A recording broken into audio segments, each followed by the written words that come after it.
Welcome back to BSpice. In this session, we'll talk about VFD construction.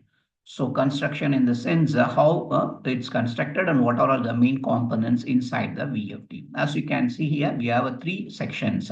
One is the input rectifier, and the second one is the DC bus, and the third is the output IGBTs. Okay, these are the three main parts. If you are a first-time viewer, just wanted to inform you, we have been covering the VFD aspects in the last few videos, wherein we covered, VFD versus VSD, the VFD selection, and the VFD overview, and also VFD versus soft starter. All these we have already covered actually. All right, friends. If you are wanted to learn about VFD, it's very much, pertinent to our domain instrumentation. Of course, this is on the control side. So if you're interested, you can watch and get benefited. Right. So let's get on with the details. VFD construction. So variable frequency drives used in industrial application provide an efficient way to vary the speed and torque of the connected motor. So this we all know, right? So VFD consists of three main parts. One is the input converter section, right? Second is the intermediate DC bus. Okay. Third is the output inverter section. That's all about VFD, friends. This is the parts, three main parts. Let's see one by one and its functionalities. Right. Converter section uses a diode bridge rectifier to convert the AC input voltage into a DC. Right. So the DC bus section consists of a capacitor bank which is used to smooth out the DC voltage from the converter section and provide some voltage storage capacity. Then the inverter section of the VFD takes the DC voltage from DC bus and inverts back to a variable voltage and variable frequency AC voltage used for motor control. So this is all about the functionalities. So this is a normal scenario. Okay. So under normal circumstances with the motor under load, the flow of energy through the system is from the commercial power supply to the VFD and from the VFD to motor and finally from the motor to the load. So that is a normal scenario. Okay. So before going into further details, friends, I want to touch upon a bit on this aspect actually. See, for example, friends, you have the inverter section, right? Sorry, converter section, right? And you have a DC bus and you have this output, right? Okay. So here there are some components which may be useful for you for academic interest. You know, friends, this is the bracking resistor, which is I'm going to talk about in the next slide, which is very important. Okay. Why and what is the purpose of this? And before that, this is your AC choke, right? This is the AC line choke. Okay. So you may be wondering, what is this?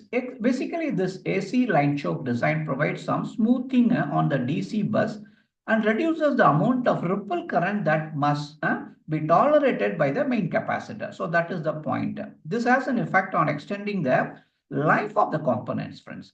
So this basically provides a limiting function of the magnitude of the DC bus current during normal operation. So yeah, this results in overall improving the overall power factor of the VFD and reduce harmonic currents flowing in the power distribution network. So that is one of the point actually. It's all inbuilt in the VFD. Okay. Then the second is this VSCA, charging resistor. See, the charging resistor is included in the DC bus to provide current limiting during the initial power up stages of the VFD. When a fully discharged VFD is switched on to the power supply, the capacitor on the DC bus are seen by the power supply as a very low impedance load. So if the design does not include the charging resistor, the current surge magnitude would be so high that the input bridge can be damaged.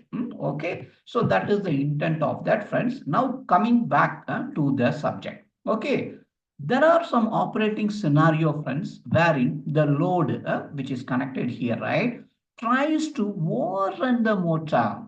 So an example of this would be the high inertia load. So then again, you may have a question. What is this high inertia load? Okay, a high inertia load refers to a load that has a significant resistance to changes in its motion, particularly in terms of acceleration, deceleration.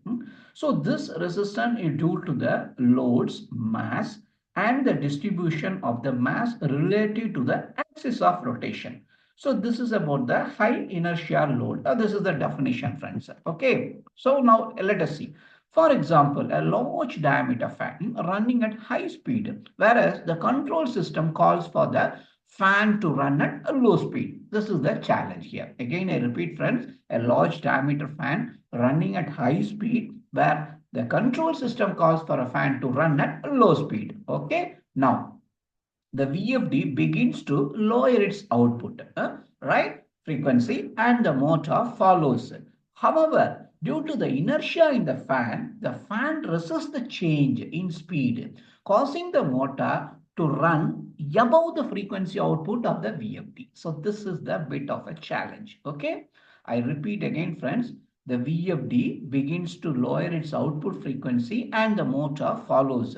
However, due to the inertia in the load, right, fan, the fan resists the change in the speed, causing the motor to run above the frequency output from the VFD. So that is the challenge, right? So this situation will uh, cause the energy to flow from the load back through the motor and to the VFD. See the issue here? So a general purpose VFD does not normally have the ability to pass this back into the commercial supply. Okay. However, if required, additional equipment can do this actually, right? So this is the challenge here. Okay. Now, let's see. The result of this regeneration is a build of energy in the, because of this, it results in build of energy in the DC bus capacitor, which manifests itself as an increasing voltage, right? Okay. So if this were allowed to occur unchecked, okay, damage would occur to the components of the VFD due to the exceeding operating voltage limit. So that is the challenge here. Okay. To ensure the problem do not occur, the VFD has a bus voltage monitoring circuit. This guy. Okay. We have a bus monitoring voltage circuit which attempts to reduce the regeneration until bus voltage falls to an acceptable level. Okay, so that is this bus voltage monitoring circuit attempts to reduce. If, however, it is important that the motor and the load follow the control signal exactly. If it is important that the motor and the load follow the control signal exactly, it may be necessary to add a braking resistor system to the VFD. So this is the braking resistor. That's all about this, friends. Okay. To add on few more, this would take the form of a power transistor. You have this and a resistor and the control circuit like this as shown. So in the event that the DC bus voltage exceeds the threshold of the control circuit, the power transistor, this guy switch on actually, right? So it connects the positive and the negative sides of the DC bus together, right? So via large power resistor, right? Okay. So this action dissipates the excess energy as the heat from the resistor. That's all, friends. This guy dissipates the excess energy as heat from the resistor. So this resistor is subjected to high voltages and current. So it is highly important. It's a highly stressed component and it has to be carefully selected to ensure the reliability.